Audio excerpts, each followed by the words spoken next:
Hi friends, मेरा नाम है रोहतास और आज मैं आपके लिए लेके आया हूँ 5 अक्टूबर की सभी महत्वपूर्ण करंट अफेयर जो कि आने वाले सभी एग्जाम के लिए बहुत ही महत्वपूर्ण होने वाली है।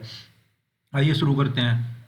स्तन कैंसर जागरूक माह, breast cancer awareness month BCAM कब मनाया जाता है और वर्ष 2025 की थीम क्या है? 1 से 31 अगस्त थीम स्वास्थ्य ही संपत्ति है। 1 से 30 सितंबर थीम हर महिला हर स्वास्थ्य है। 1 से 31 अक्टूबर थीम हर कहानी अनोखी है, हर यात्रा मायने रखती है। तो option number C is right answer. 1 से 31 अक्टूबर तक स्तन कैंसर जागरूक माह, जिसे ब्रेस्ट कैंसर अवेयरनेस मंथ भी कहा जाता है, इसकी थीम हर कहानी अनोखी, हर यात्रा मायने रखती है। एक्सप्लेनेशन। स्तन कैंसर जागरूक माह BCAM हर साल 1 से 31 अक्टूबर तक पूरी दुनिया में मनाया जाता है। इसकी theme every story is unique, every journey matters, हर कहानी अनोखी है, हर यात्रा मायने रखती है। Next question. 2026 तक विपणन स्तर के लिए गेहूं का नया न्यूनतम समर्थन मूल्य MSP की तरह निर्धारित किया गया है। 2425 प्रति क्विंटल, 2500 प्रति क्विंटल, 2585 प्रति क्विंटल, 2600 प्रति quintal. Option C is right answer. 2585 प्रति क्विंटल। केंद्रीय आर्थिक मामलों के मंत्रिमंडलीय समिति CCA ने रबी फसलों के MSP में वृद्धि की घोषणा की है। गेहूं का MSP 2425 से बढ़ाकर 2585 प्रति क्विंटल किया गया है, जो लगभग 6.6% की वृद्धि है। 2026 नेक्स्ट क्वेश्चन। 2026-27 के लिए किस रबी फसल में के MSP में सबसे अधिक वृद्धि की गई है? गेहूं, चना, मैसूर, कुसुम। तो option number D is right answer, Kusum. CCEA द्वारा घोषित रबी MSP में सबसे अधिक बढ़ोतरी कुसुम से फ्लावर के लिए की गई है, जो 600 प्रति क्विंटल है। यह तिलहन उत्पादन को प्रोत्साहित करने के उद्देश्य से किया गया है। तो कुसुम की 600 प्रति क्विंटल है, जो कि सबसे अधिक बढ़ोतरी दिखाई गई है। ये देख सकते हैं आप, MSP फॉर रबी क्रॉप सभी की सभी दी गई है। इसमें वीट रबी फसल के लिए MSP कैबिनेट ने विपणन स्तर 2026 के लिए सभी अनिवार्य रबी फसलें के MSP में वृद्धि की मंजूरी दी है। MSP में सबसे अधिक वृद्धि कुसुम के लिए 600 रुपये प्रति क्विंटल की गई है। ये देख सकते हैं आप सबसे नीचे, सैफ्लोवर्स 600 रुपये प्रति क्विंटल, जिसका 2026 में 85-40 रुपये किया गया है। जिसके बाद मैसूर के लिए 300 रुपये प्रति क्विंटल, ये देख सकते हैं मैसूर के लिए 300 रुपये प्रति क्विंटल। और रैपिड सीड और सरसों के लिए MSP 250 रुपये, चने के लिए 225 रुपये, जौ के लिए 170 रुपये और गेहूं के लिए 160 रुपये प्रति क्विंटल। देख सकते हैं वीट के लिए 160 रुपये प्रति क्विंटल बढ़ोतरी की गई है। Next question. अक्टूबर 2025 को प्रधानमंत्री नरेंद्र मोदी के मन की बात कार्यक्रम की कौन सी वर्षगांठ मनाई गई? तो 10वीं, 11वीं, 12वीं, 19वीं। तो option B is right answer, 11वीं। प्रधानमंत्री नरेंद्र मोदी ने रेडियो कार्यक्रम मन की बात की शुरुआत किस वर्ष की? 2013 में, 2014 में, 2015 में, 2016 में। तो option number B is right answer, 2014 के अंदर। मन की बात का पहला संस्करण 3 अक्टूबर 2014 को विजयदशमी के दिन हुआ था। इस कार्यक्रम का मुख्य उद्देश्य प्रधानमंत्री और जनता के बीच सीधा संवाद स्थापित करना है।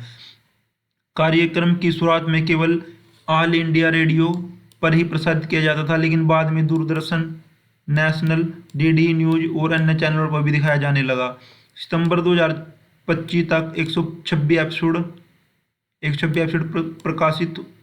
प्रसारित हो चुके हैं, जो हर महीने के अंतिम रविवार को प्रसारित होता है। R रामचंद्रन के सम्मान में संग्रहालय का उद्घाटन किसने किया? M K Stalin, Mamata Banerjee, Pinarayi Vijayan, K Chandrashekar. तो option C is right answer, Pinarayi Vijayan. R Chandran के सम्मान में पिनराई विजयन ने संग्रहालय का उद्घाटन किया है। केरल के मुख्यमंत्री पिनराई विजयन ने 5 अक्टूबर 2025 को कोल्लम, जो कि केरल में स्थित है, में प्रसिद्ध समकालीन कलाकार आर रामचंद्रन के सम्मान में संग्रहालय का उद्घाटन किया है? संग्रहालय श्री नारायण गुफा संस्कृत परिसर में कोल्लम में स्थित है। यह उनके कला जीवन, भारतीय आधुनिक कला में योगदान और सम्मानित करने हेतु बनाया गया है। तो संग्रहालय बनाया गया है आर रामचंद्रन के सम्मान में। कहाँ पर? कोल्लम में। कोल्लम कहाँ पर है? ये केरल के अंदर पड़ता है।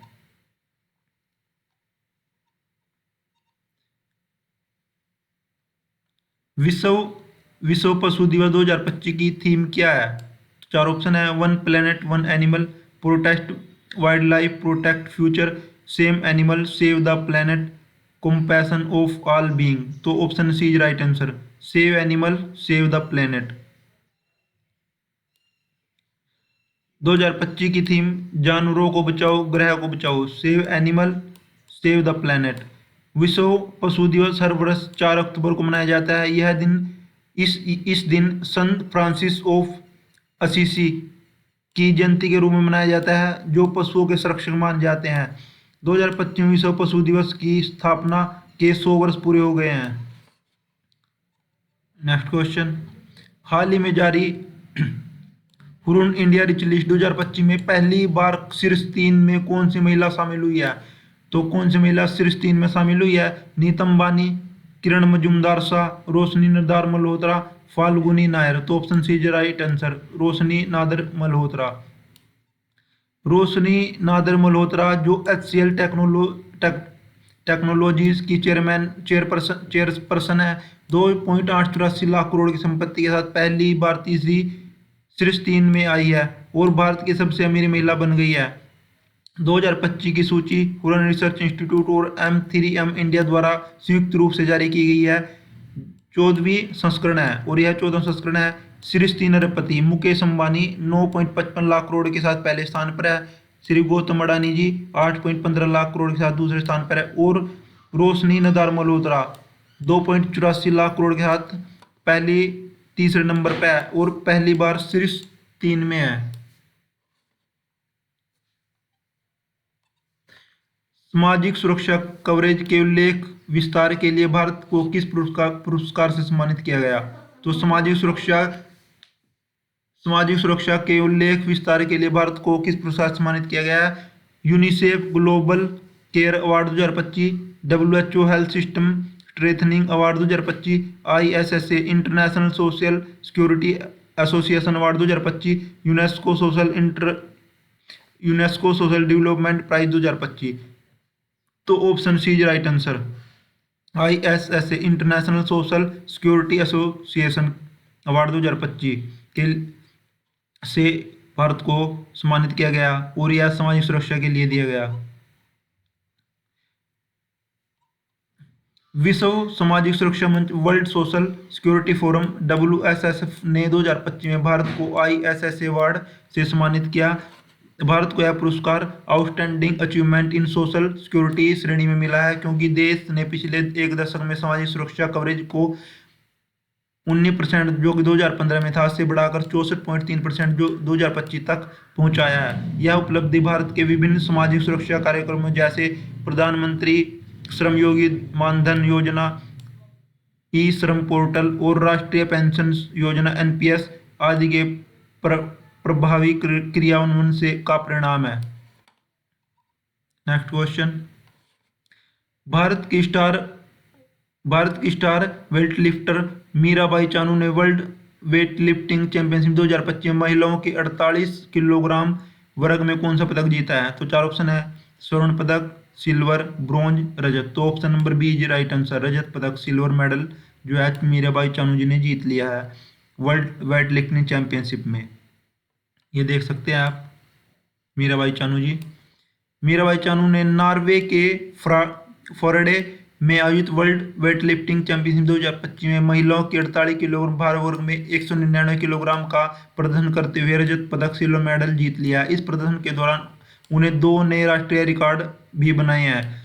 तो रजत पदक में पहला स्थान 215 किलोग्राम के साथ सोमगुम जो उत्तर कोरिया की हैं इन्हें प्राप्त हुआ है। हाल ही में प्रकाशित पुस्तक the will suit you madam my life thought conflict पुस्तक के लेखक कौन है? अरुण जेटली, हरविंदर बावेजा, कैप्टन अमरिंदर सिंह, सुनील गावस्कर। तो option B is right answer, Harinder Baweja.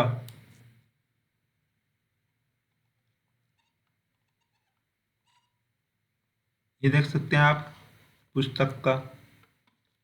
यह पुस्तक वरिष्ठ पत्रकार हरिंदर बवेजा द्वारा लिखी गई आत्मकथा है। इसमें उन्होंने 4 दशक से अधिक पत्रकारिता जीवन और विभिन्न संघर्षपूर्ण क्षेत्रों से की गई साहसी रिपोर्टिंग का वर्णन है।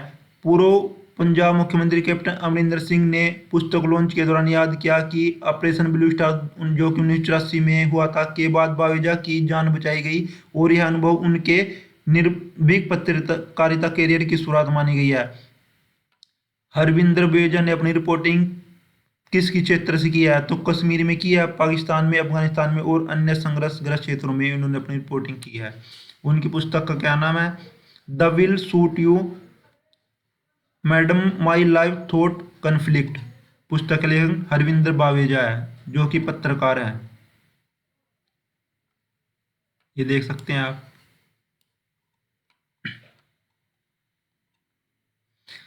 चैट जीपीटी के निर्माता ओपन एआई ने हाल ही में किस मूल्यांकन वैल्यूएशन तक पहुंचकर एक मील का पत्थर स्थापित किया है? $100 अरब, $250 अरब, $500 अरब, $1 ट्रिलियन। तो option C is right answer, $500 अरब। ओपन एआई ने सॉफ्टबैंक को किए गए $6.6 अरब के सेकेंडरी शेयर बिक्री सौदे के बाद $500 अरब, लगभग 41 लाख करोड़ का मूल्यांकन हासिल किया है। इस सौदे में ओपन एआई के वर्तमान और पूर्व कर्मचारी ने अपने शेयर बेचे। यह कंपनी की तेजी से बढ़ती क्षमता और एआई क्षेत्र में उनके अग्रणी स्थान को दर्शाता है। यह एआई उद्योग में एक अभूतपूर्व मील का पत्थर माना जा रहा है। Next question. ऑस्ट्रेलिया में लेकेनमेब के लेकेनमेब को किस रोग की शुरुआती चरण के उपचार के लिए एटीजी ने मंजूरी दी है? तो पार्किंसंस रोग, अल्जाइमर रोग, हिटिंगटन रोग, माइलोडिस्प्लास्टिक सिंड्रोम। तो option B is right answer, Alzheimer रोग। ऑस्ट्रेलिया की टीजीए ने लेकेनमेब को शुरुआती चरण में के अल्जाइमर रोग के उपचार के लिए मंजूरी दिया। यह केवल दूसरी दवा है जिसे ऑस्ट्रेलिया में इस तरह की रोग परिवर्तन अक्षमता के लिए स्वीकृति मिली है। यह कदम ऑस्ट्रेलिया ने अल्जाइमर मामलों की बढ़ती संख्या और उनके गंभीर स्वास्थ्य प्रभाव को देखते हुए के लिए महत्वपूर्ण है। अल्जाइमर रोग मस्तिष्क में अमाइलॉइड बीटा नामक एक प्रोटीन हो जाता है जो फ्लक्स बनाता है। ये फ्लक्स मस्तिष्क की कोशिकाओं को नुकसान पहुंचाते हैं और सोचने समझ करने की अक्षमता को धीरे धीरे कमजोर कर देते हैं। लेकिन में एक खास दवा है जो इन फ्लक्स को हटाने में मदद करती है। यह दवा मस्तिष्क में जमा हुए खराब प्रोटीन से चिपक जाती है और शरीर की इम्यूनिटी सिस्टम को संकेत देती है कि इसे साफ करे। इस तरह लेकिन में मस्तिष्क में फ्लक्स कम करके रोग की प्रगति धीमी कर देता है और खासकर उन लोगों में जिन्हें अल्जाइमर की शुरुआती लक्षण है। तो अल्जाइमर एक दिमागी बीमारी है जिसमें अल्माइलॉइड बीटा जो प्रोटीन है यह फ्लक्स जो है बना देती है कोशिकाओं में। तो जो ये दवा है लेकमेबे यह उन फ्लक्स को हटाने में मदद करती है जिस कारण जो दिमाग दोबारा सोचने समझने की शक्ति को प्राप्त कर लेता है। और इस दवा के लेकमेबिन दवा को मंजूरी मिल गई है टीजीए के द्वारा जो ऑस्ट्रेलिया के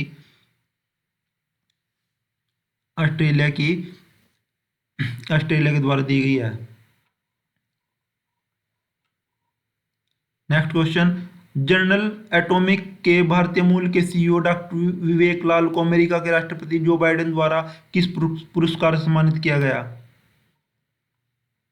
national science medal, lifetime achievement award, आभारी मान्यता के साथ, राष्ट्रपति पदक of freedom, America community leadership award. तो option B is right answer, lifetime achievement award, आभारी मान्यता के साथ।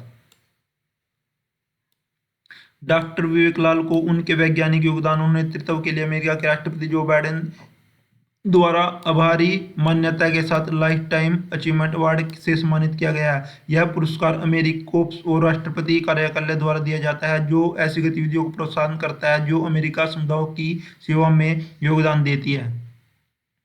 नेक्स्ट क्वेश्चन, अक्टूबर 2025 को भारत में जैव प्रौद्योगिकी स्टार्टअप परिस्थिति तंत्र में नवाचार को गति देने के लिए आईपीआईआईटी ने किस कंपनी के साथ समझौता ज्ञापन पर हस्ताक्षर किया है? Biora, Thermo fishing Scientific, Geneplus biotech, Strata health. तो इसका सही आंसर है Thermo Fisher Scientific. Thermo Fisher Scientific. Department of promotion of industry and internal trades DPIIT ने भारत में बायोटेक स्टार्टअप पारिस्थितिकी तंत्र को मजबूत और नवाचार को बढ़ावा देने के उद्देश्य से थर्मो फिशर साइंटिफिक के साथ एमओयू पर हस्ताक्षर किया है। इस समझौते के तहत 500 से अधिक बायोटेक स्टार्टअप को समर्थन मिलेगा। एमओयू का मुख्य लक्ष्य स्टार्टअप में तकनीकी सहयोग और संस्थान उपलब्ध कराना है। नेक्स्ट क्वेश्चन, 57वीं द्विमासिक मौद्रिक नीति समिति एमपीसी की बैठक में भारतीय रिजर्व बैंक ने क्या निर्णय लिया है? चार ऑप्शन है। रेपो दर बढ़ाकर 6% कर दी और रुख संकुचनात्मक रखा है। रेपो दर 5.5 पर बरकरार रखी है और रुख तटस्थ रखा है। रेपो दर घटाकर 5% कर दी है और रुख उदारीकरण रखा है। सभी नीतिगत दरें बढ़ाकर 6% कर दी गई है और रुख संकुचनात्मक रखा है। तो option number B is right answer. Repo दर 5.5% पर बरकरार रखी है और रुख तटस्थ रखा है।